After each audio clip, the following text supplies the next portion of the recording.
and wait a few seconds. Yeah.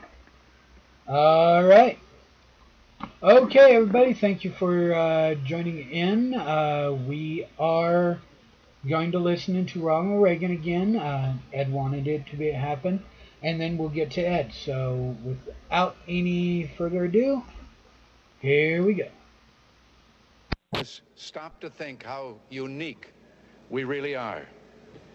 In the eyes of many in the world, this every 4-year ceremony we accept as normal is nothing less than a miracle. Mr. President, I want our fellow citizens to know how much you did to carry on this tradition. By your gracious cooperation in the transition process, you have shown a watching world that we are a united people, pledged to maintaining a political system which guarantees individual liberty to a greater degree than any other. And I thank you and your people for all your help in maintaining the continuity which is the bulwark of our republic.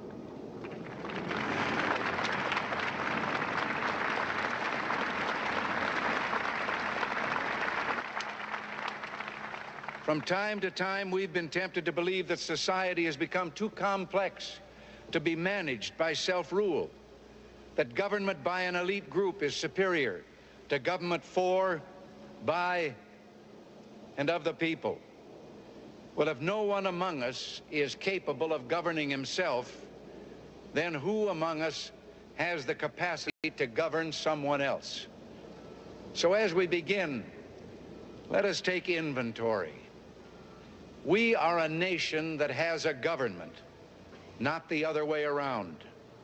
And this makes us special among the nations of the earth. Our government has no power except that granted it by the people.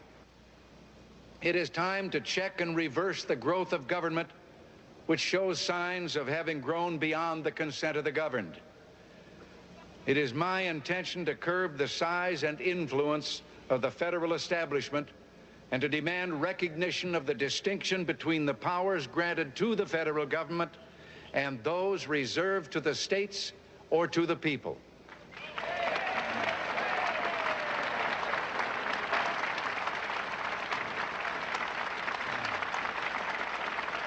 All of us need to be reminded that the federal government did not create the states.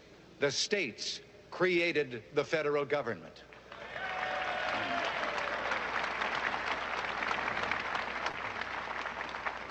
Now, so there will be no misunderstanding, it's not my intention to do away with government. It is rather to make it work with us, not over us, to stand by our side, not ride on our back. Government can and must provide opportunity, not smother it, foster productivity, not stifle it. If we look to the answer as to why for so many years we achieved so much, prospered as no other people on earth, it was because here in this land we unleashed the energy and individual genius of man to a greater extent than has ever been done before. Freedom and the dignity of the individual have been more available and assured here than in any other place on earth. The price for this freedom at times has been high, but we have never been unwilling to pay that price.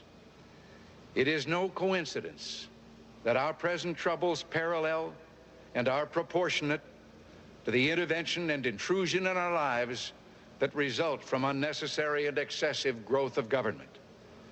It is time for us to realize that we're too great a nation to limit ourselves to small dreams. We're not, as some would have us believe, doomed to an inevitable decline. I do not believe fate that will fall on us no matter what we do. I do believe in a fate that will fall on us if we do nothing. So with all the creative energy at our command, let us begin an era of national renewal. Let us renew our determination, our courage, and our strength. And let us renew our faith and our hope. We have every right to dream heroic dreams. Those who say that we're in a time when there are no heroes, they just don't know where to look. On the eve of our struggle for independence, a man who might have been one of the greatest among the founding fathers, Dr. Joseph Warren, president of the Massachusetts Congress, said to his fellow Americans, "Our country is in danger, but not to be despaired of. On you depend the fortunes of America. You are to decide the important question upon which rests the happiness and the liberty of millions yet unborn. Act worthy of yourselves." As for the enemies of freedom, those who are potential adversaries, they will be reminded that peace is the highest aspiration of the American people. We will negotiate for it, sacrifice for it. We will not surrender for it now or ever. Our forbearance should never be misunderstood. Our reluctance for conflict should not be misjudged as a failure of will. When action is required to preserve our national security, we will act. We will maintain sufficient strength to prevail if need be, knowing that if we do so, we have the best chance of never having to use that strength.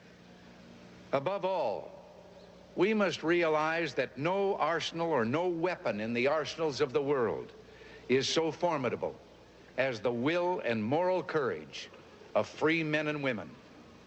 It is a weapon our adversaries in today's world do not have. It is a weapon that we as Americans do have. Let that be understood by those who practice terrorism and prey upon their neighbors. Beyond those monuments to heroism is the Potomac River, and on the far shore, the sloping hills of Arlington National Cemetery with its row upon row of simple white markers bearing crosses or stars of David. They add up to only a tiny fraction of the price that has been paid for our freedom. Each one of those markers is a monument to the kind of hero I spoke of earlier. Their lives ended in places called Belleau Wood, the Argonne, Omaha Beach, Salerno, and halfway around the world on Guadalcanal, Tarawa, Pork Chop Hill, the Chosin Reservoir, and in 100 rice paddies and jungles of a place called Vietnam. Under one such marker lies a young man, Martin Treptow, who left his job in a small-town barber shop in 1917 to go to France with the famed Rainbow Division. There on the Western Front, he was killed trying to carry a message between battalions under heavy artillery fire. We're told that on his body was found a diary. On the flyleaf, under the heading, "My Pledge," he had written these words: "America must win this war. Therefore, I will work, I will save, I will sacrifice, I will endure. I will fight cheerfully and do my utmost as if the issue of the whole struggle depended on me alone." The crisis we're facing today does not require of us the kind of sacrifice that Martin Treptow and so many thousands of others were called upon to make. It does require, however, our best effort and our willingness to believe in ourselves and to believe in our capacity to perform great deeds, to believe that together we can and will resolve the problems which now confront us. And after all, why shouldn't we believe that? We are Americans. All right, Ed, are you awake or did you fall asleep? It's your turn. Oh, no, I never fall asleep when it comes to Ronald Reagan.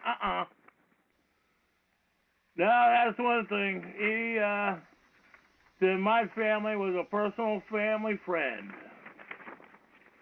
So, anyhow, First off, I'd like to thank everybody for joining us and the new listeners that will listen to YouTube and other outlets eventually when we further get more out there. We're working on that one. And I'd like to thank everybody for joining us tonight. Tonight we're going to have an interesting conversation or talk show versus Article 1, Section Court of the Democratic Party versus Article 3, Constitution Court. There is a lawful and legal difference. Oh, that's right. Constitution difference versus legal. Legal is British Vatican government of the Roman Catholic Church. And lawful comes down to is the Constitution, 1776, ratified 1778, is the law of the 48 states. Remember, Alaska and Hawaii were incorporated in 1959. Incorporation, prior to that, they were not part of the Civil War battle of the 48 states. So it is properly educating people so that way they know the truth compared to what the Democrats want people, or democracy, and that includes what you call Republican Party, because there are Republicans that are filed that ain't Republicans. Oh, Republic. Because remember, Republican is part of a democracy structure, too. Because prior to, if I'm not mistaken, election with Lincoln, prior to that, we never had elections in this country. So I do request and suggest that people do their actual research on life compared to what they think life is, or the history of this country, the 48 states. Because it is the thing that we get taught by wording, and I'm going to get into wording here in a minute of the court systems, how they do this to you and I. And this is the one frustration that we do live in, is properly handling this.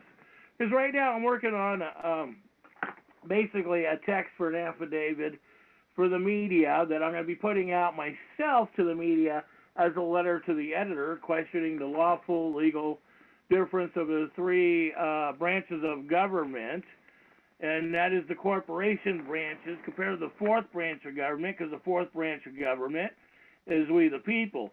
And I get disturbed when I listen to so many of these talk shows. All you hear are these talk shows, I'm for children, I'm for children's rights, and all this stuff.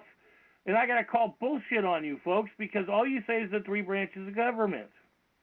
You ain't for children's rights, because there's four branches of government. We, the people, are the fourth branch. So if you actually know the Constitution and law that you claim, but no, you want to go after the Corporation Constitution of 1871 for your nonprofit and your write-offs. And so that way you're asking for permission. So from the court systems, Article 1, court systems, so that way you could always plead the Fifth Amendment, or not the Fifth, but no contest, so that way they could have mercy on you. And we know this stuff. There's a lot of us who comprehend this compared to what the general public even has any concept. That's why we're going to get into this on UCC codes, probably, if not next Saturday, the next Saturday after that. Probably going to do a talk show Saturday and Sunday, probably a two-night series on this. And we're going to do this and open up dealing with UCC code of 1963, when the UCC became basically Roman law, that you people don't comprehend what Roman law really is, but you preach it all the time, and you heard my words correctly, you preach it all the time, but you really have no knowledge or comprehension of what you're preaching. So people get so many words, so they watch stuff and it sounds logical or realistic to them, so they go off on these tangents and they don't redo the research. And a lot of words people quote, they don't even know what the word means technically. They quote it and they assume what it means because they have assumption in their own mind, and they don't do the research on the word. It's like the one thing I hear people all the time, I'm a person. Okay, well, if you're a person and you're an inanimate object, you don't exist. You're a third-party existence of a corporation that don't have rights. So, I mean, this is the point of comprehending what the words are. Because, see, when you go into an Article 1 court system, and this is what I've explained to a few people here recently, and I've had a few people get upset with me when I try to explain to them how to write their instruments and not put the capitals in, put the large letter, small letter, and demand the Article 3 courts. And people want to argue with me, and they're going, well, I already did this paperwork. I did it that way. And I went through recently with a discussion on this last month with two individuals on this, and it really frustrated me because they got upset with me because, you know, I sent them the truth. What are you going to argue? Here's the way the court system reads. So, you know, they're upset with me right now at this point. It's, you know, hey, life goes on. I don't take it personal. I mean, I learn each and every day myself. Life is a learning experience. If we grew up with this and we had it planted in our brain, we wouldn't have the problems we have anyways that we create for our own selves and our own children and for those around it. We create the problems. Number one is because most people don't want to be educated. Number two, they want to go by their emotions and feelings instead of speaking the truth. I mean, now we got laws being passed. You know, if you give somebody a straw in like California, you go to jail and spend $1,000 fine. Or now they got what they call transgender laws. If you say the wrong thing to somebody and you hurt somebody's feelings, come on, people, grow up. Quit acting like little children in a schoolyard. You're acting like little 5-year-old in a schoolyard. Oh, my feelings got hurt. Well, you know, that's the one thing that disturbs me. And I don't have a bluntly thing to tell somebody off on their point of view. I have a bluntly thing where I like to try to explain things, but when people don't want to listen and they want to shove their point of view down my throat, like what I've gone through the court system with some of these people with gay and lesbian points of view, and that's the other point that gives to me. Trust me, folks, I grew up in a gay and lesbian community in California. I won't get any in depth and things because I do honor my Fourth Amendment and Fifth Amendment rights. But I'm not going to get into that like some people go, oh, they want to go throw their livelihood on the internet and everything else. And then you wonder why you get in trouble or things get interpreted because, you know, you expose yourself in certain manners that people interpret. But when it comes to gay and lesbians, I don't have an issue. Why not? It's simple. The Constitution gives them the right to be the way they want. I don't have to tolerate it. I don't have to listen to it.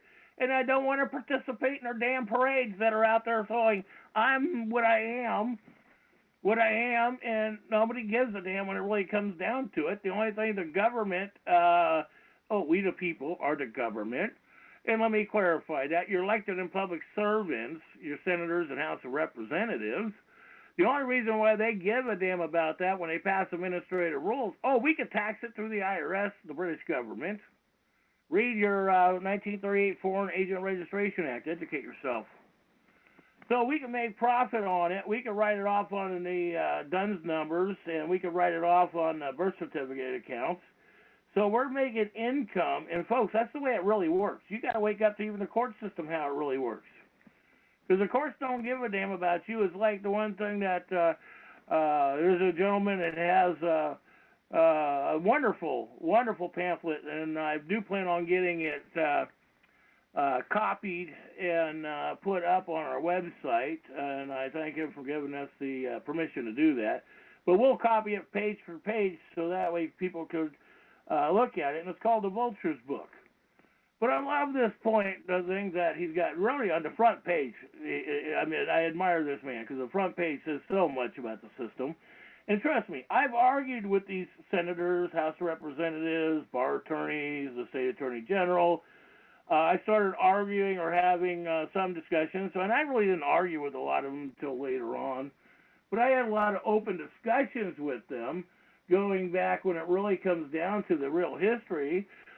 Since 1993, because I mean, I went up to the Capitol. I was injured on the job. I have had 2 broken necks. I've got serious head medical issues that developed from it.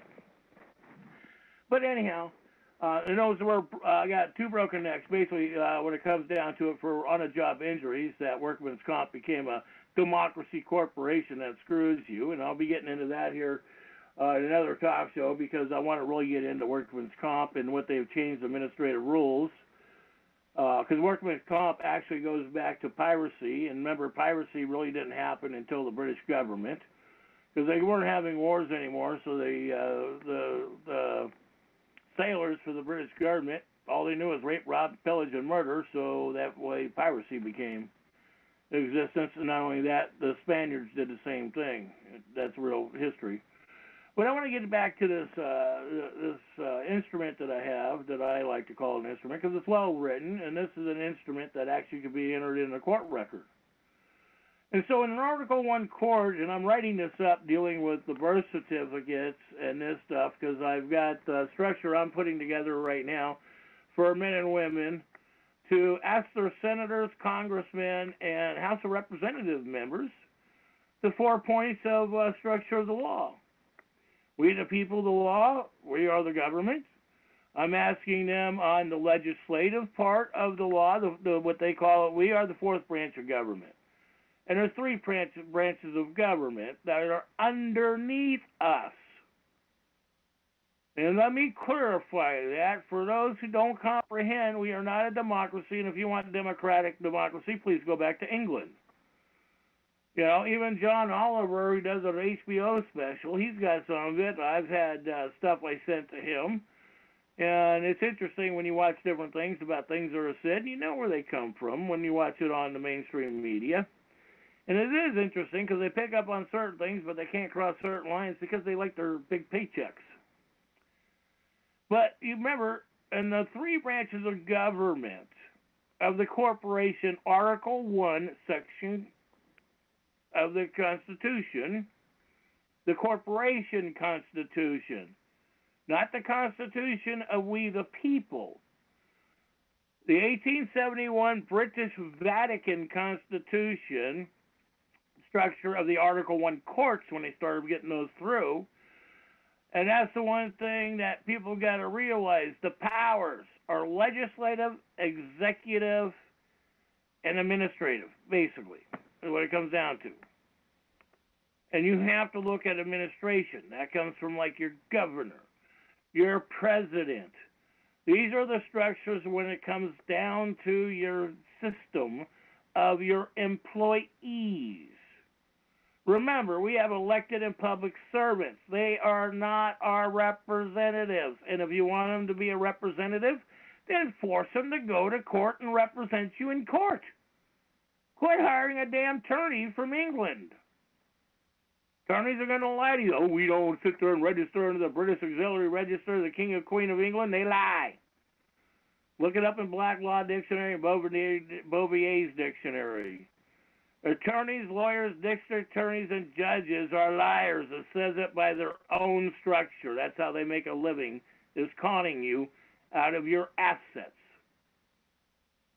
They want to cause harm to your assets. So you have to sit there and step out of these productions and watch the way it truly says compared to what people are claiming it does. And I have these conversations with different people around on Facebook. I send different stuff for people for their court cases. And it's interesting when people want to sit there, instead of read the way the court systems, they want to go back to another book that people want to believe in, that I'm blunt, I don't believe in it. It comes from a foreign country. I won't accept it, and I just have my personal strong belief on it for being invaded of this country, because when we let things invade us, like elected and public officials that are not doing their servitude, and please, if you don't know what the word servitude, please look it up. But servitude means that they kneel and bow to we the people, their employers. Like some people go and bow in front or kneel in front of a pope. I will never do that in my lifetime or even after my lifetime. That's a man. I look him straight in the eyes. And that's where we have to start doing this stuff, to start realizing our court system. All right?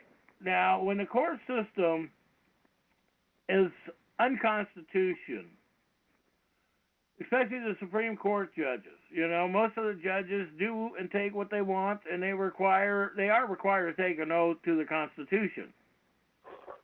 So when they don't take an oath to the Constitution, you want to put the stuff in writing to them. I talk to people all the time. Well, I called the court system. I called and talked to this man or woman, and they said this, and I said, okay, so you get hearsay evidence. What does that mean?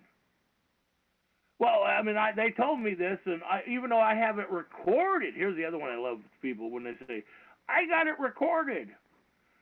Well, you better learn what the law says about recording, because recording is like Memorex. Anything that can be altered and tape recorded and structured, and it can be altered. Forensic evidence has already proven that in other court cases.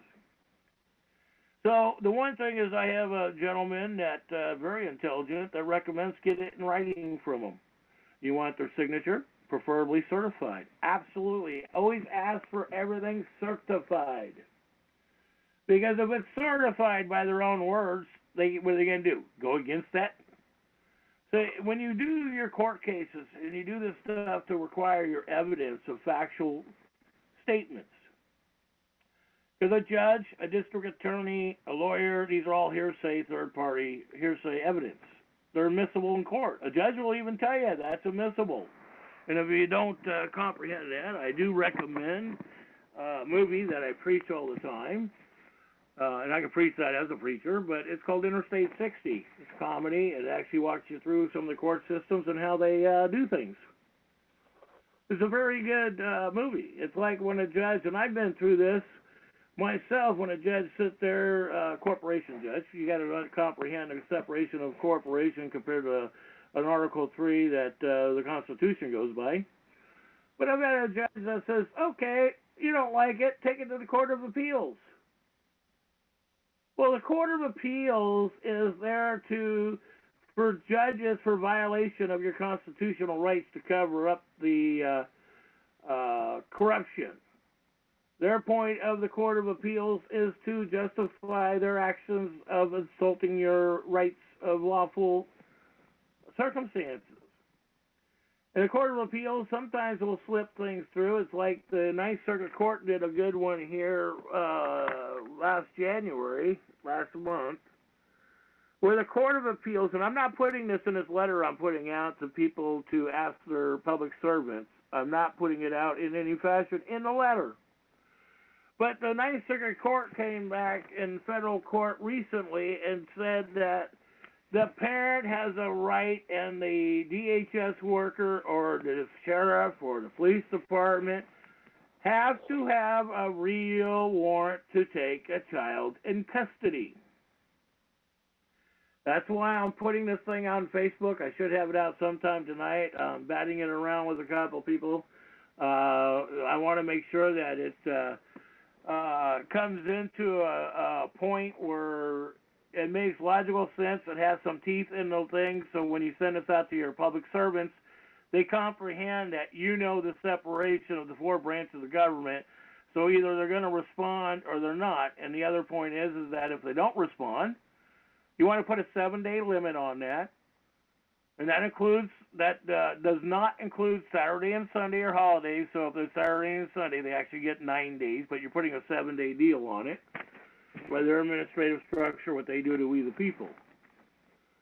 So it's learning their structure of how they do things, so that way they could have cases dismissed or ignore cases when you file things, because they have their structure, how they use that back on us, because they say, well, you're a citizen, you're a national, you're a person.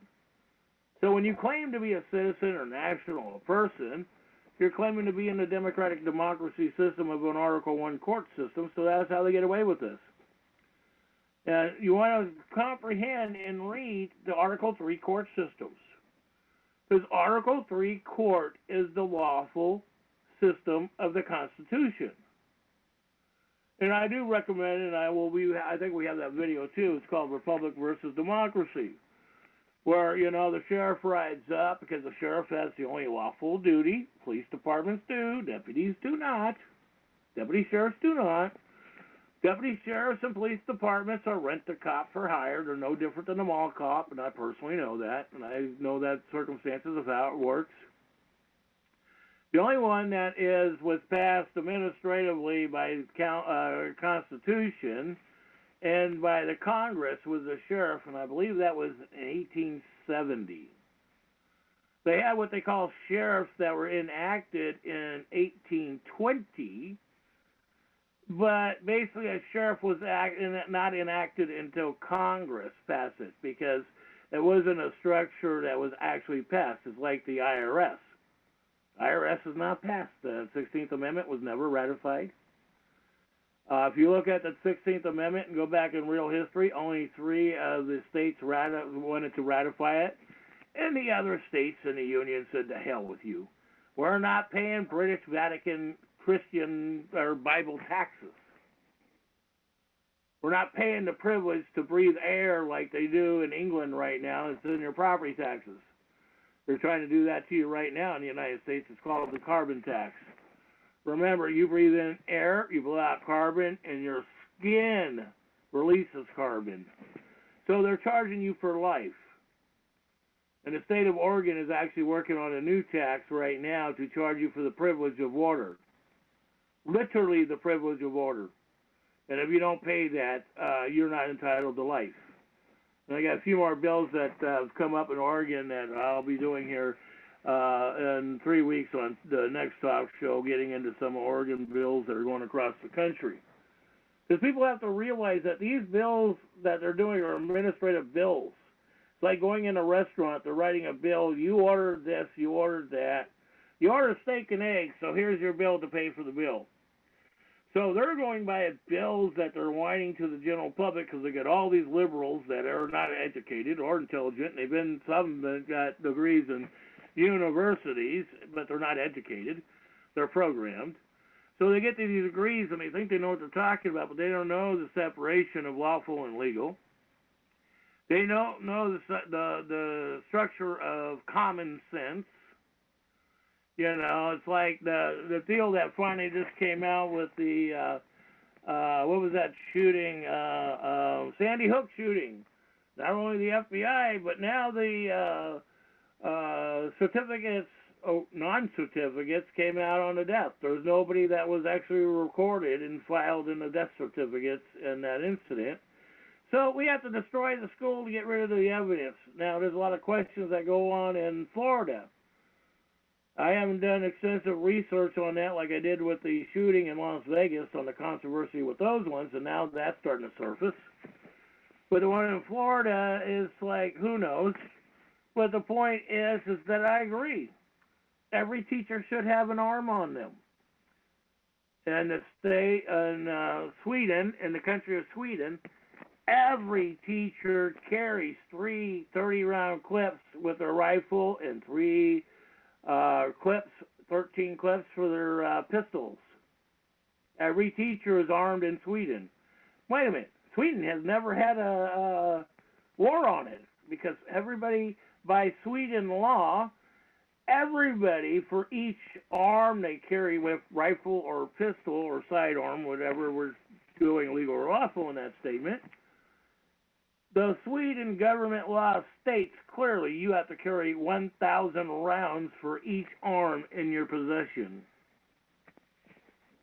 So, and I agree with that. We should be doing that further. And in this way we can stop the crap because all these people that come to our country want to dictate to us their religion, their beliefs, their structure.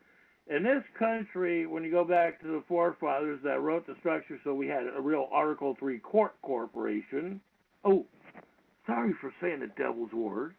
A real Article 3 court of decision making, so that way we actually knew what was going on so we could put evidence in to a court case and bring evidence forward. And the only one who can bring evidence forward is an affidavit from the injured party. So I ask people, read what the law says, not what statute, codes, and administrative says. See, when you go by administration, it's like I'm putting in this letter that I'm putting out for the people, and I'll have it publicized more than likely sometime tonight.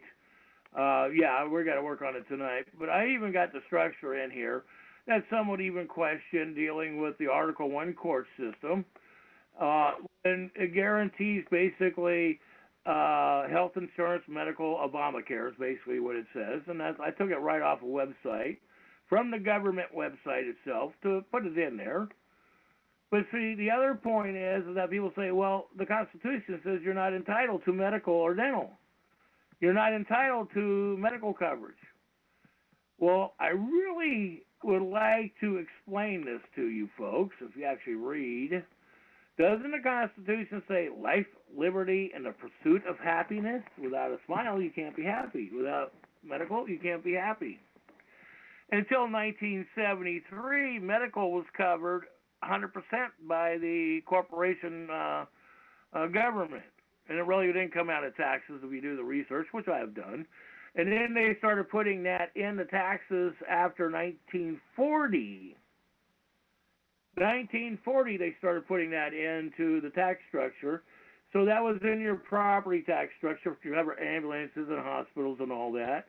But then in the late 1970s, they started really going after tapping that for immigration and illegals in our country. Which, if you actually read the IRS code too, immigrations and illegals are liable for their own actions. We're not to cover them. That's why I was talking to a couple people this week dealing with the circumstances going with, what is that, Israel. Why the heck are we sending them money? Israel's not our problem. So that's the one thing we need to cut off all funding to Israel and all these foreign corporations, countries. Once we start cutting that off and we start taking care of our own, then when we know what we have, then we could probably help somebody else. But, you know, when you're living in your home, you're not going to go sit there and shell out to pay somebody else's expenses because if you do that, you can't pay your electricity, your water bill, your structure that technically are supposed to be covered under House Resolution 192. And we're still working on that to get that finalized. And we do have the paperwork, and I do have that on the new.Oregon Trackers site with 192 that has been recognized, certified, and filed in congressional records stating it is a fact. But getting our public servants to honor the structure of their words the way it is, because remember, these men and women want to bankrupt you because without bankrupting you and stealing your assets from your children and your personal assets, they don't have a job. They don't have the income because otherwise, if they weren't so closely representing you, they don't have an income. So when you have somebody representing you, that's like even signing a power of attorney over to somebody, even a medical power of attorney. You're giving somebody the legal rights to, even if you do a power of attorney medically, you can give somebody legal rights unless you write it correctly and state it correctly.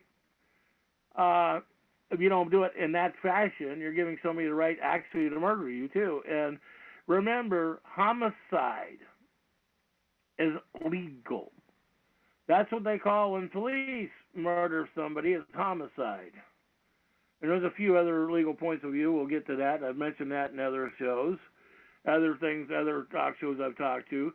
But it's comprehending what legal is under the circumstances of the Article 1 corporation courts. We're not talking Article 3. And that's the point, that trying to get people to comprehend the separation of our court systems that we have in this country. So when you're going in and you address your court system all in capital letters, you're going in Article 1. Article 3 courts, you capitalize the first word in that. And you want to stay away from anything from the lower S writing state. You want to always make sure the state is a capital S. And stay away from this state. And I had to have that drilled back in my head, basically, so I comprehend this state is a democracy, democratic system compared to the state. And you don't want to go by, like they would say, like the state of California, state of Oregon, corporation. You want to go by Oregon State. You want to go back to the original treaties that we have with the British government. And you want to go back to the original foundation of your state's constitution, that the state gave you the rights to separate and divide from corporation of the people. And that's why I do refer everybody to make sure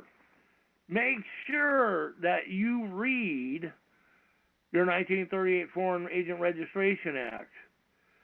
And remember, when you sit there and you look up the paperwork, and I was on the phone with a gentleman yesterday on this one, and we were on a lengthy conversation about the Constitution of your state of, let's say, California, your state of Florida, your state of Oregon.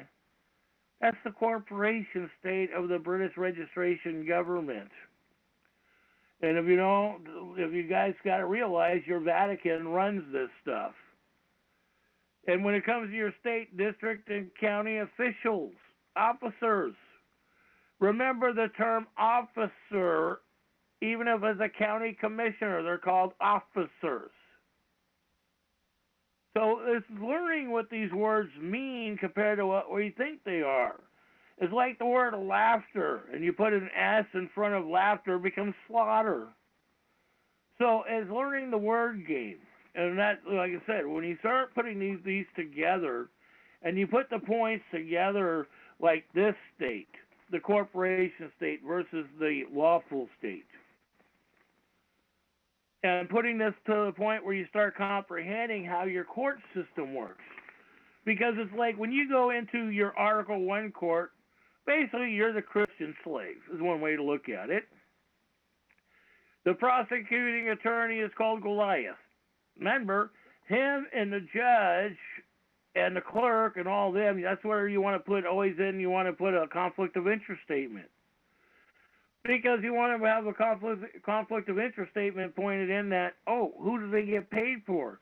So if they get paid all by the same corporation, that's a conflict of interest because they're working for their personal financial gain. They're not working for you, the people. Those are Article 1 courts. So it is coming out to comprehend what the treason RICO courts are all about. And then look up, the other point is, I like to bring to people, look up the Sherman Antitrust Act. You could be surprised when you step out of the movie and watch the production of how these things are done. I've argued with even attorneys that will even tell me, I don't know, Ed, why you say the British Auxiliary Registration of the King or Queen of England. I never signed that contract, and I love it when they do that, because I personally know, and they personally know they're lying, because if they have a bar card, look at the original foundation of a bar card and how it started. The American Bar Association used to have it on their Facebook, and I guess I publicized it too much over the last several years, because August 21, 1871, when 1878, the American Bar Association was formed. The original structure of all bar associations after that, and each state corporation formed, states in their foundation that they are registered under the King and Queen of England. I don't give a darn if they're a lawyer or an attorney. They're one and the same. People say, well, a lawyer is different. He has to practice the law. But what law is he practicing? See, that's the point, that people have got to sort of see what law. Is it lawful, legal, constitutional law versus corporation law? Because that's the other point that I do plan on doing. Like I said, we're going to get into that here in a couple weeks on the talk show. I'm going to do an open forum on it. We're going to try to see, we want to do an open forum with people having respect without over-talking or arguing or shouting. Because if they do that, the producer definitely will mute you on the spot if you try to get confrontational.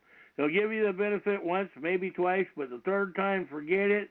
And if you call back in on that point, you try to push it after that, he ain't going to bring you in. I can't say anything on that. He runs the board, not me. So, and that's the point that we've got it, because we're not going to be a Jerry Springer show on this point, because we have to sit there and be respectful, honorable, and educate one another, so we're not doing this stuff to another, so that way we're not mind programming our kids to be stupid and dumbed down. We want them to be smart and intelligent. So, like I said, the one point is looking at the way administrative rules work, because remember, statute codes and administrative rules, they are not laws. They are Corporation Article 1 Structured Court Systems administrative rules. So it's separating Article 3 and Article 1 courts, separating them, comprehending the difference of what they are compared to what you think they are. And when a judge always tells you that, okay, well, you don't like my decision, appeal it. When a judge tells you that, damn it, learn how to file the criminal charges on him. It's like I've been doing that with several other people that have got major, major federal court cases going on. Major federal court cases going on where they've been falsely accused, spent a couple of years in jail, tens of thousands of dollars, spending up to $1 million with attorneys and lawyers that didn't get jack doggy out of it. And you tell them to file the corporation, you file treaty on the corporation on them, and you file the criminal charges, and I've heard from two of them already says, well, my attorney said I shouldn't do that. Okay, so then what the hell are you asking questions about? You want to be a slave. You don't want to be free. You want to sit there and have a representative of a corporation dictate to you how you're going to flush your toilet. How many gallons of water you could use. Going to ask you how much air you're allowed to breathe. I mean, there's states right now that have water meters on their water meter, and if you use so many gallons over that, they send you a ticket in the mail. People just pay this stuff. That's what really amazes me. People pay this stuff. They're not willing to fight it because they think, well, shit, $100 here, or $200 there, or $400 there. I can make payments on that like I do on a credit card, so they'll take payments on it, so I don't have to go to court and I don't have to be responsible. So I don't have to tell my children the truth or the people around me the truth. I just pay it and shut up and go on with life.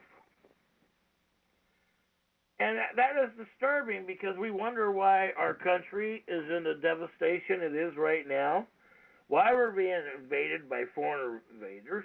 That's why I wanted to play the tape with Ronald Reagan again, because he gets into immigration too. Ronald Reagan made a deal with the Democrats. And if you actually listen to his words when he talks about born, and he talks about immigration, the way he actually words it, because Ronald Reagan did know the separation of lawful and legal. He's caught up, just like Trump is right now, caught up in that. He likes living. Remember, it's like the assassination attempt on some of these men and women that are in office. Because you got to remember, some of these people don't like it because they're not making you comply with the devil's work. They're not making you comply that you just pay your way and shut your mouth and telling you that you think you have a right. But until you know your rights, you don't have a right. You have a privilege. So, and that is the one thing that I'm trying to get people to comprehend, is that if you know you have a right, then how come you're not standing up for your right? How come you're not producing that right? Because it's up to you to do that. You realize that your government don't give a damn about you, because your elected and publics don't give a damn about you. Now, it depends if your government does, because we the people are the government. So it depends if you actually have compassion and caring for your neighbors without, everybody else being involved. It depends on you if you love yourself, if you love the people around you, if you have compassion for those around you. And that's why I'm getting into that point. I want to lead into this bullshit terrorist act that state corporation Texas passed, telling women that they have to buy rape insurance. And believe me, I plan on Monday calling the governor up and legislative out there, and I'm going to be putting a letter to the media out there by the end of Friday to all the media, saying that this is an insurance policy to allow women to be guaranteed raped. Because it sets up a precedent saying, oh, well, you got insurance, woman, we can rape you because you're covered by insurance. If you get sexual transmitted diseases, insurance covers you. You get raped and assaulted and face fractured or beat up in that, insurance covers you. Doctors cover you. That's all insurance. Because now you have to buy insurance to be raped, which is stupid to me. I've never heard of so much stupidity buying insurance. Now, I've supported, and I've said this in a couple conversations and one talk show earlier, I believe the women insurance should be at 38, 44, 22, wherever they want. If a man rapes them, they're allowed to put one in the head. That's your insurance. You cause harm, personal and property damage, and you cause physical emotion to the woman by assaulting her that way. Hey, she has the right to... Because, see, we didn't have juries and all this Article 1 court bullshit. And if you actually look in real history, we really didn't have a lot of this shit start popping up until the 1950s and 60s.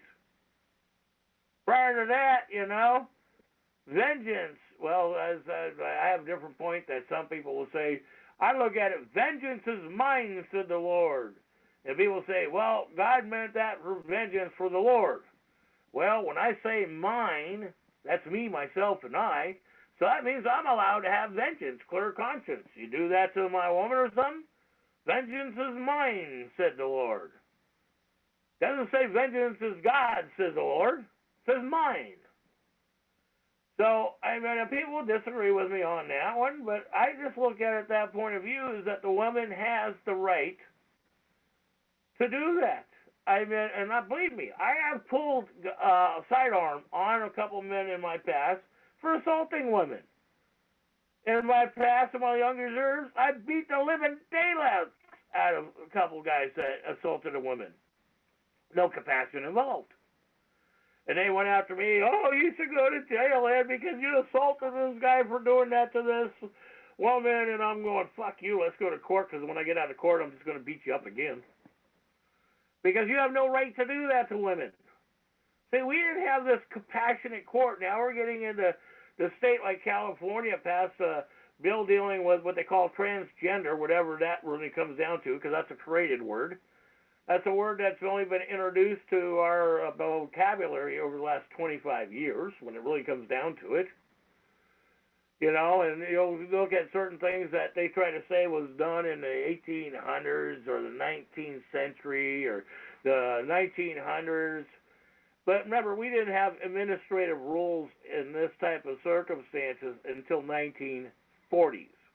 We didn't have the Article 3 court systems finally developed, as they call themselves nowadays, until the mid-1970s after Watergate.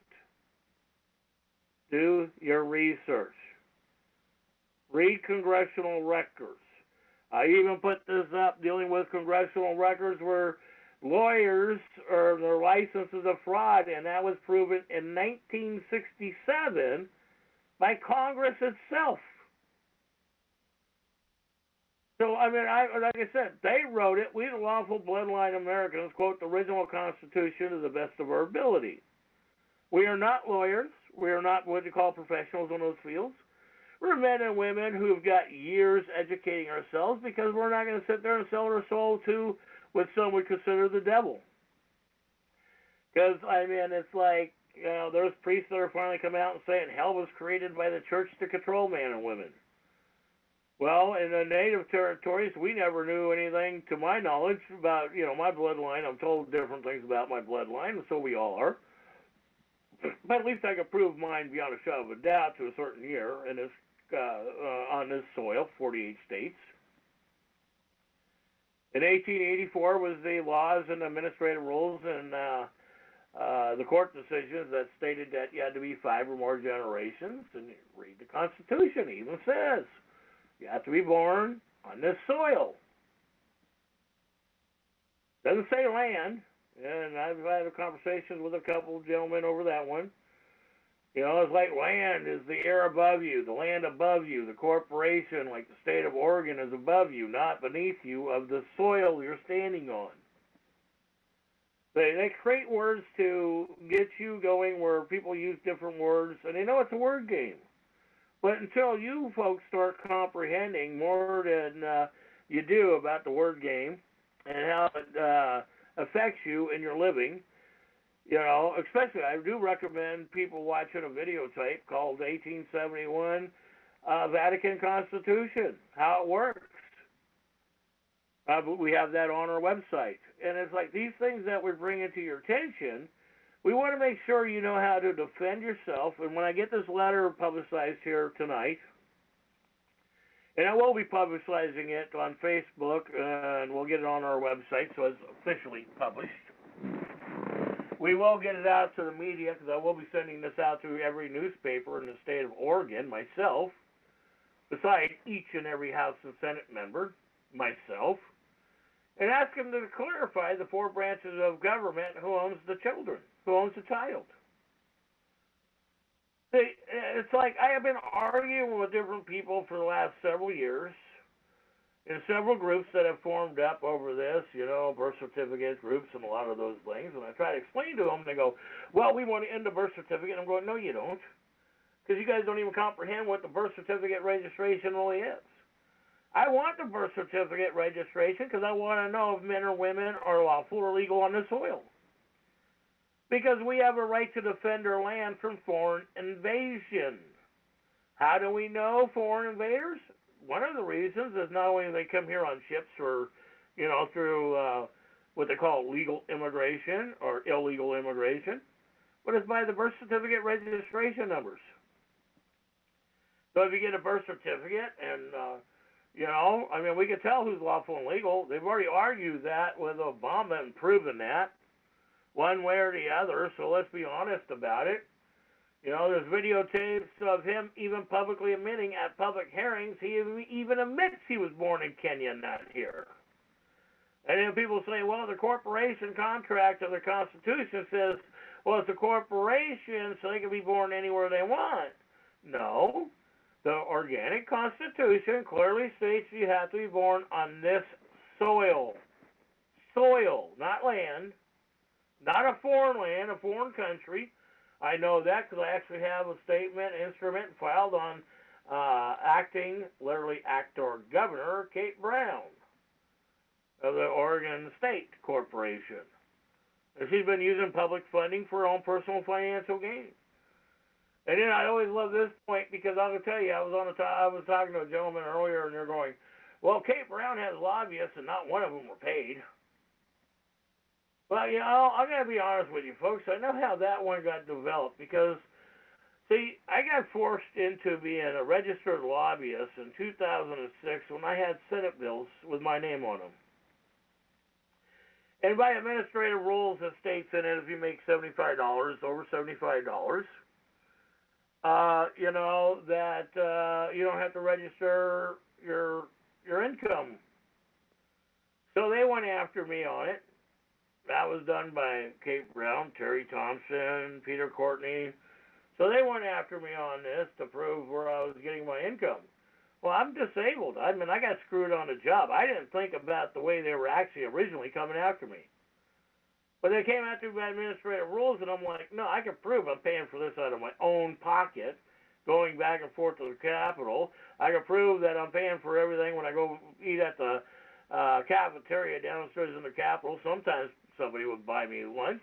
Never turned that down. But I was paying for that, or I brought my own lunch. Packed my own lunch a lot of times and brought them up there. So, it's like, so I see where they're getting away with it, and I'm not ignorant to the facts because I'm in. But see, now my point comes to her lobbyist.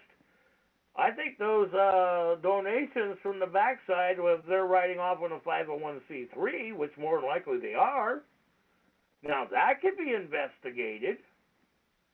Okay? I had a 501c3 myself.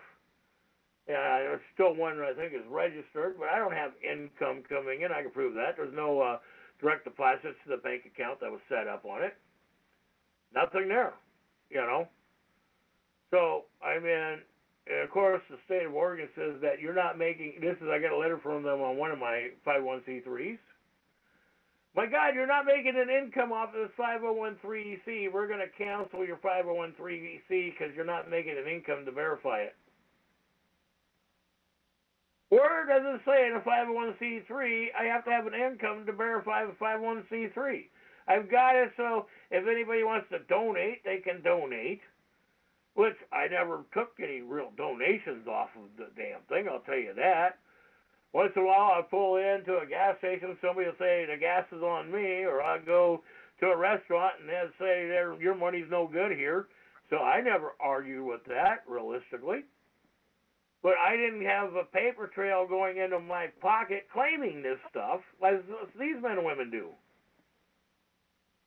Trust me, They do. You don't be in their position where you're making that kind of money up at the Capitol as a lobbyist. Most lobbyists, beginning lobbyists, makes a minimum of $100,000 a session.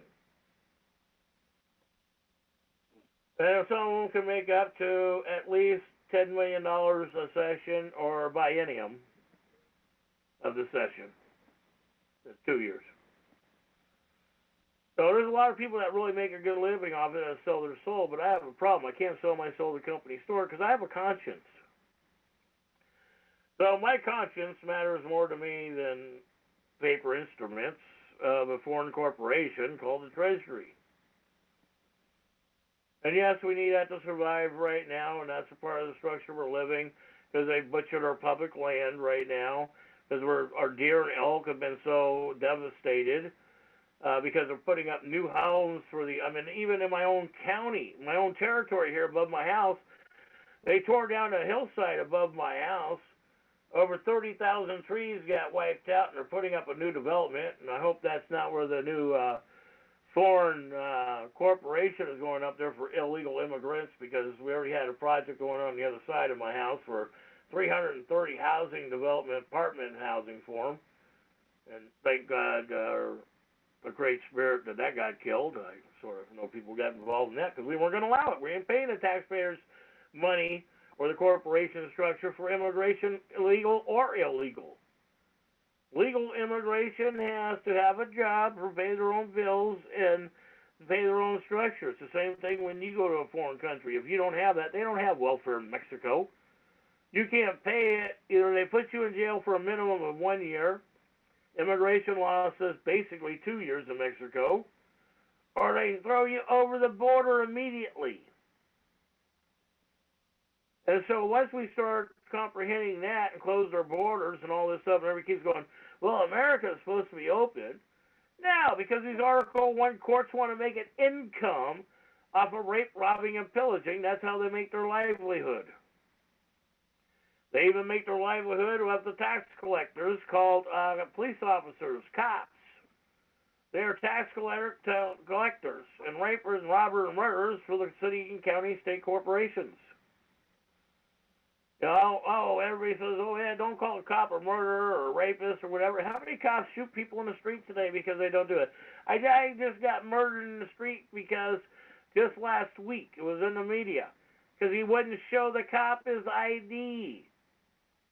And he quoted him the actual law, says, I don't have to show you my ID. This is the law. And the cop pulled out the gun and says, I don't give a shit. Bang. That's when these cops need to have the same thing done to them. I'm not advocating violence or murder in any fashion or any way.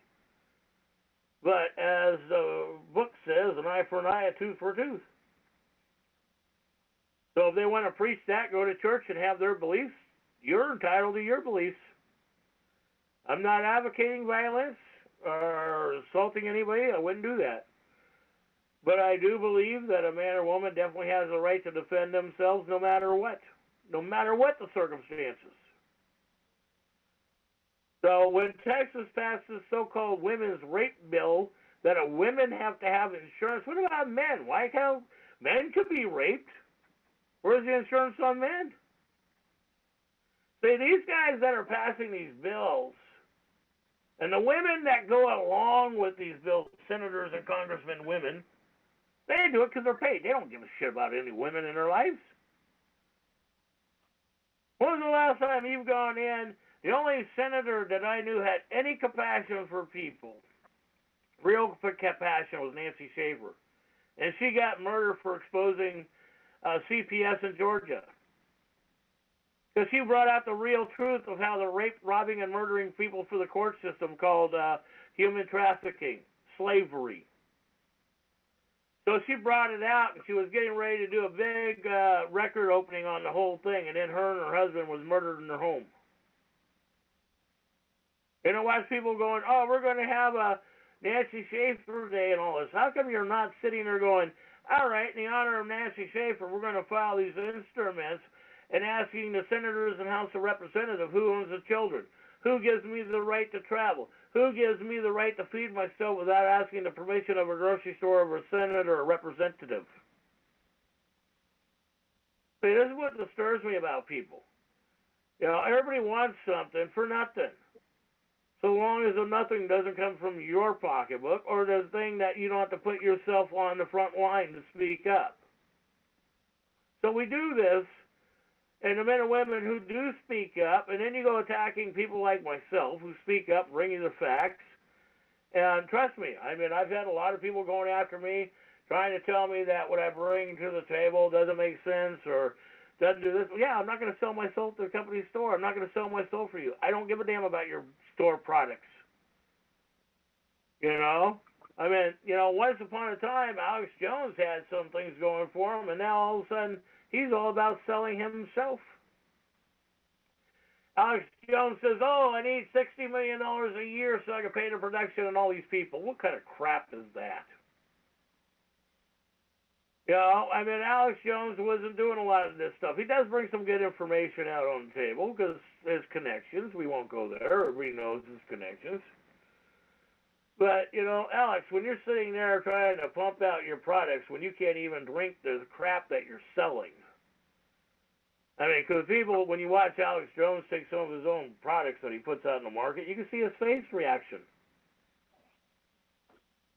You know, so Alex, you know, I mean, you don't sit there and swallow dirt and say it's healthy for you unless you know that the dirt is helping you.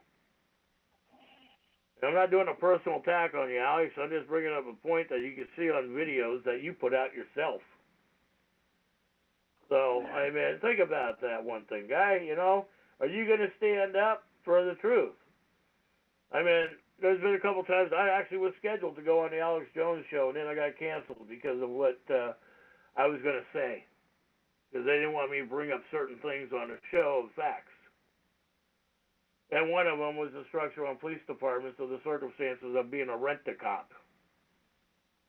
Because they didn't want that known that, you know, and look up EMMA, E-M-M-A. You know, look at Municipality Administrative Rules. It's a federal organization that every city has to be a member to, and that is to collect taxes for the IRS. The IRS is a British corporation, now stationed out in Puerto Rico, but the original foundation is out of England to the Vatican, Rome. And I do encourage people to read the real truth, to read the structure, and know the difference of what's really going on in the corporation instead of arguing about religion. I don't give a darn about religion. I care about men and women who are alive. I care about the children that are being miseducated so that way they can be personally profited from for personal gain of some other man or woman, or especially the state corporations. And that's the point that we are living with the state corporations dictating to us how we are to live. Like people have gone to jail for collecting rainwater in Oregon. People have gone to jail for putting up wind turbines. And the reason why these men and women are going through to jail is simple. They had never filed for their rights. They didn't claim their rights. And not only that, the most valuable thing I can suggest to you is like this letter we'll have out here, is asking your senators and congressmen who owns this and who gives the rights to this, that, and the other thing. You want them to put it in writing. You want your public service. Don't go to a damn court. Get it from the guys who run the court, who oversee the court. State Attorney General, Legislative Council, the governor. Ask these personal questions to these people. Ask them who does this.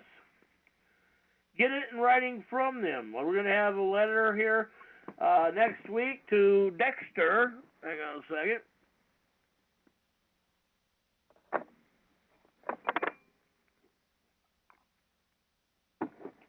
Dexter Johnson of Legislative Council to the Oregon State House. I recently sent him an email, but I was glad that he sent me a hard copy letter back. Said, Dad, I can't answer this question because I don't work for persons, which I'm not a person. He knows that. I've known Dexter up there for a long time. But, you know, I don't work for persons, and my job is to respond to senators, House members, and the State Attorney General, not the general public. I work for these men and women, the senators, the state attorney general, and the House members. I don't work for the general public, even though he's the head of legislative council. He's the #1 bar attorney for the Bar Association for the Council of the State of Oregon. So that's what I'm saying. Is I'm going to be sending him because I got information with his personal structure on the Race to Travel. So I'll be having that one out next week for people to put that out to the general public. It'll work for Oregon because it actually has his statement in it. But you can put it to your own state, your own people out in your state, and ask him, hey, Oregon did this, or rewrite it in a fashion where leave Oregon out of it, and put it so that way you're asking your legislative council, your senator, your state representative, the question of the Race to Travel. And I will put in different pieces like I'm doing in this one on the children deal, where I'm putting the actual laws that they go by, Statute Codes and Administrative Rules, called UCC, Uniform Commercial Code. So I'm putting just little beeps in it. I'm not going to put the whole things in it or stuff like it goes. So I'm trying to keep it down to, originally I want to keep it down to about a page to a page and a half at the most. But I want to keep it within a page and a quarter. Because I want to make sure that if it's down to at least a small amount, then that way when I write it to the letter to the editors of the newspapers, at least by their word count, they'll print it if one of them will print it in the newspaper, and that's what we want. Because we want the general public to start comprehending what the structure is. I mean, a wise man told me once, have them write it. Have them put it in writing. Because everybody says, I got a damn right to hunt and fish and Race to Travel. Yes, and I've even got it, even by Oregon Department of Fish and Wildlife, I have it in writing myself, that I'm a subsistence hunter and fisherman. But that was a fluke, the way I look at it more now than what happened, and I don't think they realized what they sent me at the time when I filed and what I did when I proved Patty Burke lied to the world in front of the United States Fishery Commission in 2005. I got her to admit that when they took away subsistence fisheries in 2000 from Lincoln County Commissioner Terry Thompson's bill in 1999 when he was a state representative, took away the fishing quotas to the commercial industry and screwed we the people. And so I read her own report that she turned into the council about how they stole because they already had 15% for subsistence fisheries, and that goes all the way back to when the state of Oregon became a corporation, and that even goes back to a court case that I've got to retrack and find that even states it by federal and state Supreme Court of 1958, or 1958, excuse me, 1958, that says that Native people have a right to subsist. It didn't say Native American, it said Native people have a right to subsistence hunt and fish. And that was in my court case that I was getting ready to file on him. And then when I did that in my Senate Bill 803 in 2006, because I put in a bill that if you purchased a fishing license, you were allowed 25 fish per day. And then that way, because the average man or woman ain't going to be fishing out there every day because you can't commercially sell it. Hey, whatever you do on your own time is a different thing, but you're not going to sit there and go down to the grocery store to sell it to the grocery store. They're not going to buy it because of their commercial contracts to the commercial industry. So, it's like knowing how your system works compared to what the fantasy people are led to believe they are. And so that was the one thing when Terry Thompson passed this administrative bill and they took her rights to fish, and I've got this on videotape that eventually I'm working to get it up on new.Oregon Tracker so people can actually watch the 5-day, and I've got 9 hours of videotape for 5 days at the Pacific Fishery Council in 2005. I got all of it audio video recorded. Of course, I always thought it was funny because everybody's going, and I even had security come up to me, from the Fishery Council, goes, why are you videotaping this? And I said, why not? And they go, well, why are you videotaping? I said, so why not? So the guy walks away. Like, why not? I'm not going to sit there and tell them I'm doing it for record because they already have their deal that they're trying not to make sure the public knows what's going on. So when I turned in the evidence, dealing with what they did and how they were doing it, that Patty Burke actually signed her own signature on this report that was turned into the Pacific Fisheries Council. Turned out she did not even write it. She never even read what two subordinates wrote for her. So I read her statement. She sat there, and it's all public recording by their own administrative rules up there, too. And she brings up, Ed, where do you come up with this fishing quotas and this information? And why would you lie to this council about the numbers you are trying to present? Why are you lying right now? And so I said to the council, would you mind if I hand her this packet? And they said, no. And I said to the chair of the council, I said, I'd like to give you a package of this information to every member of the council. Council says, accepted, we'll take it. So I got up, and actually when I stood up, one of the guys from the area comes over, and he grabs a stack from me. He goes, don't worry, I'll serve them. Sit back down, which I did, and he served everybody the stack. And I said, turn to page so-and-so, and they all did. And I said, well, I said, Patty Burke, if you look at this, isn't that your signature? And that's where everybody looked at here, and that's where the chair looks at and goes, Miss Burke, you just sat there and accused this man of making a statement out of a instrument that you turned in. That's what we actually used, the instrument, to this council. Is this your instrument from the Department of Fish and Wildlife as assistant director of the corporation? And all of a sudden, she didn't want to speak for the rest of the next couple of days on anything because she wrote it. She had her subordinates write it, but she never wrote what they did. I picked up on it, and I had fun with that. But that's the one thing that you've got when you read it. It's like reading a Senate bill for your state. All right? You have to read the, I'm trying to remember what it says up top. I'll think about it here in a minute. But it gives you the explanation of what is to be added to that administrative rule or what's to be taken out. And then it has the deal if it's going to cause financial structure, not only to the state corporation, but to the people that would have to pay court fees or administrative fees another way. It'll be in that direction. And so that's where people have got to start figuring out how your court systems, Article 1 and Article 3, works. Because they put this stuff right in writing to you, and people say, well, it's so difficult to read, it's so difficult to understand, they write it like an attorney. Well, okay, then start thinking like one. Not being negative, it's open thy minds up so that way you can see what's going on. I mean, it's like in our state when one of our former Supreme Court justices put in a newspaper, and you could type even the Oregonian up, and I'm trying to remember his name here in a second. Carson. When Oregonian Carson says that judges don't take the right oath, it's still on the internet before they take that down. But a lot of stuff I put up, they've taken down. I know it's being screened on the internet. And so you type in Carson, judges are not taking their oath correctly. Comes up, the Oregonian actually wrote it in a news article.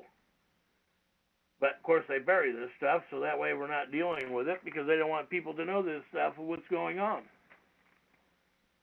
So it's up to you to properly educate yourself and your children and know what private property is, know what your property is. When you do an affidavit, you don't forget to write your cause in the affidavit. You have your affidavit, but then you have to put your evidence on the other side to support your affidavit of facts and the structure of the affidavit. So it's up to you to put this information up because when you hire a lawyer and attorney, and like I said, I read the one court case, I was shocked. It was some people beside myself agreed it was written as a corporation pleading. They know that most people don't know how to read lawful or legal law. They know that people just go by what they see. And actually, when I will say it again, I did this last week, with the Vinnigans case, I actually read the court case they filed basically is presented in such a fashion that is written like a fairy tale story. There's no supporting evidence in it. There's no facts into it. It references to videos. It references to stuff. But if you don't have it in the case, it doesn't mean anything. I can reference a dog walked down the street, tripped on his face. That doesn't mean anything. You have to have the factual evidence in the structure that claim your statement has evidence to support your statement. And that's basically second year law school. When you go through law school, they'll tell you that if you're actually going to do that, you have to write a statement that is supporting to the instrument that you're putting in to back up your client. Most of them do it because they want to sound like a storybook because, remember, they're of a foreign corporation. That's why I suggest everybody read the 1938 Foreign Agent Registration Act. Comprehend, every elected and public servant mandatory has to be registered. Federal employees are going to jail right now today because they've been turned out not to be registered. If people are waking up, we want to keep that agency going, the Foreign Agent Registration Department of Justice going. There's a lot of things I disagree with the Department of Justice, and we'll get into that in another show because that's not going to be on this deal, but because I got a lot of disagreements with some things they've done, and I'll be bringing that up in time. But I want you to start looking and researching what an Article 1 court is, Article 3 court is. Article 1 is corporation. Remember, we didn't really vote, and people say, women didn't have the right to vote. Women, if you actually look at real history and stop listening to the stupidity of stupid people and lies, women had the right to vote only when the man passed on or the woman owned the land. Learn real history. Stop believing the democratic democracy lies. As you go back in history, if the woman was the landowner, because if the law says landowners were entitled to vote only when voting started. And if women owned the land, or her husband passed and she became the heir to that land, she was the voter. Clearly, quit buying the stuff that they're lying to in your court systems, and quit buying the shit they're giving to you in education. I mean, it's like, oh, Columbia, what? Did, Columbus Day. Did Columbus actually come to America? Read history. We celebrate a day that, thank God, people are taking out of the cities and counties because the man raped, robbed, and murdered people, and we're supposed to celebrate him because he supposedly discovered America? He wasn't even here. Read your history books. But lying and confusion is what they do, even in the court system. That's why you want to watch the movie Interstate 60. Anyhow, I've been going on. We're going to open up the floor. We're going to see if anybody's got comments to go on this. It'll be great. So we'll open up the floor and see if anybody's got any thoughts at this point. All participants are unmuted.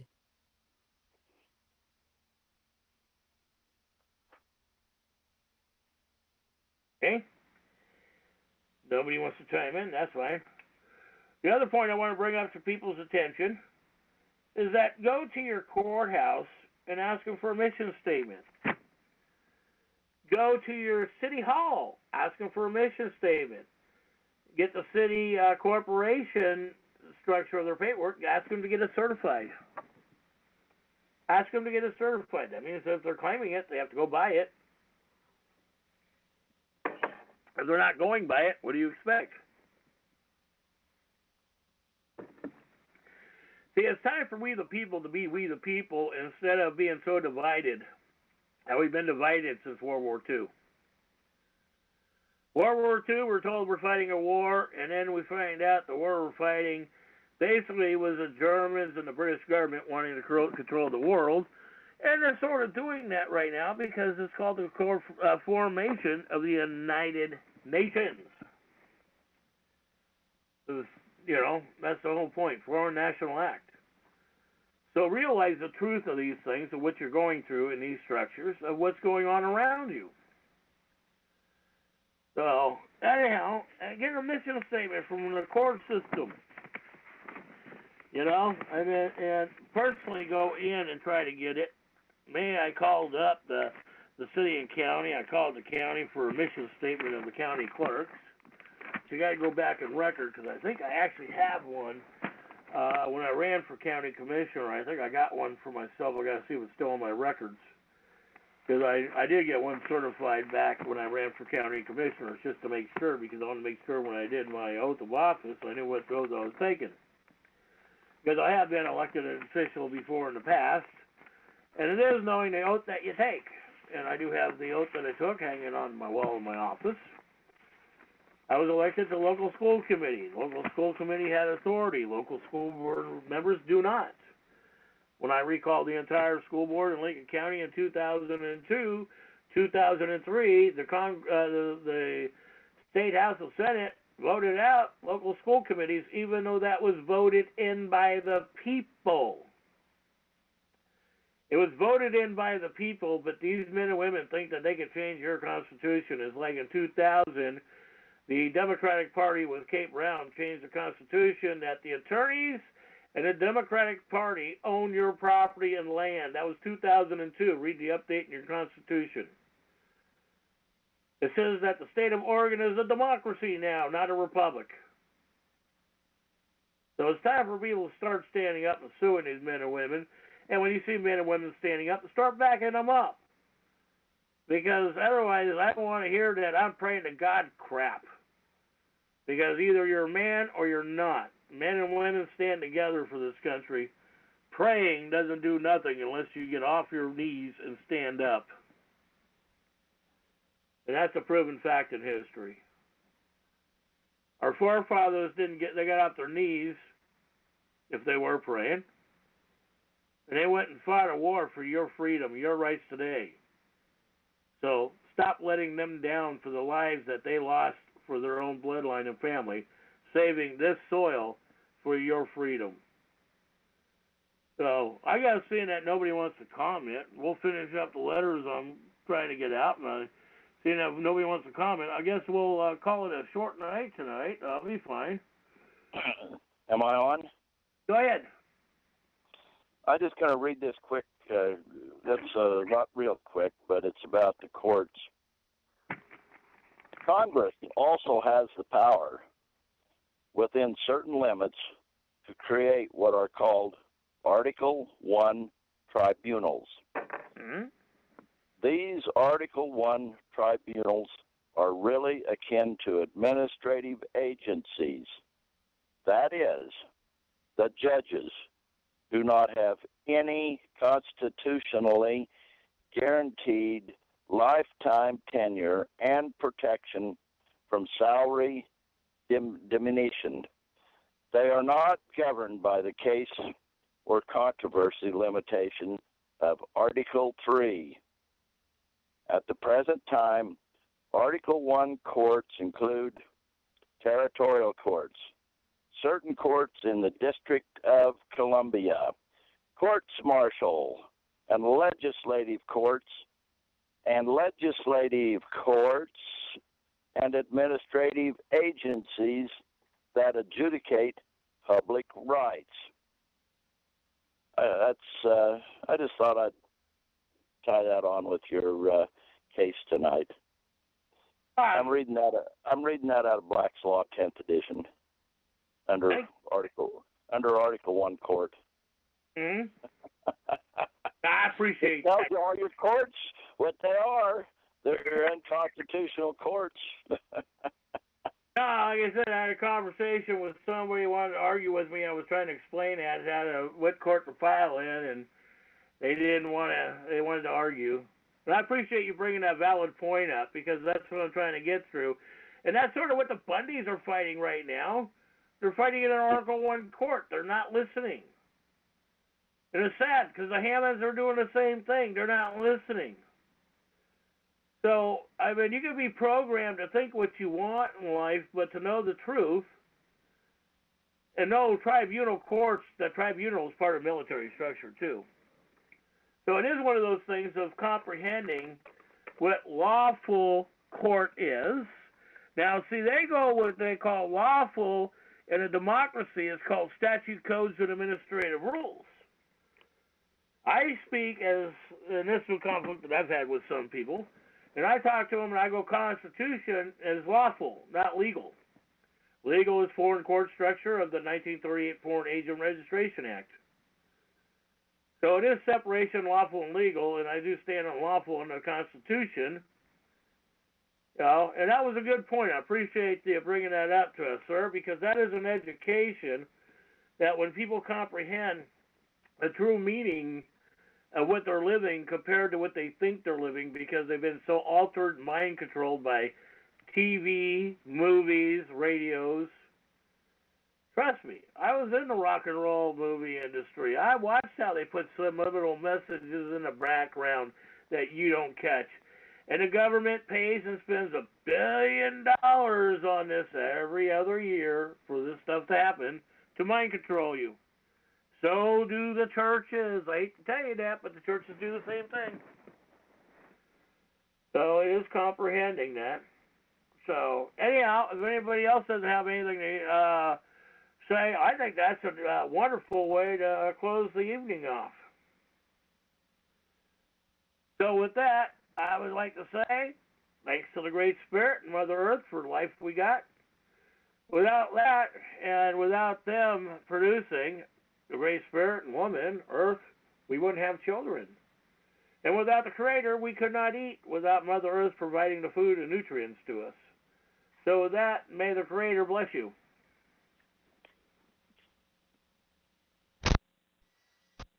And, well, you just listened to Disclaimers by Ed Johnston. It is February 24th, 2018. It is currently 6:32 Pacific Standard Time. Thank you for listening to us. We'll catch you tomorrow on Education by Ed, which hope you all did your homework.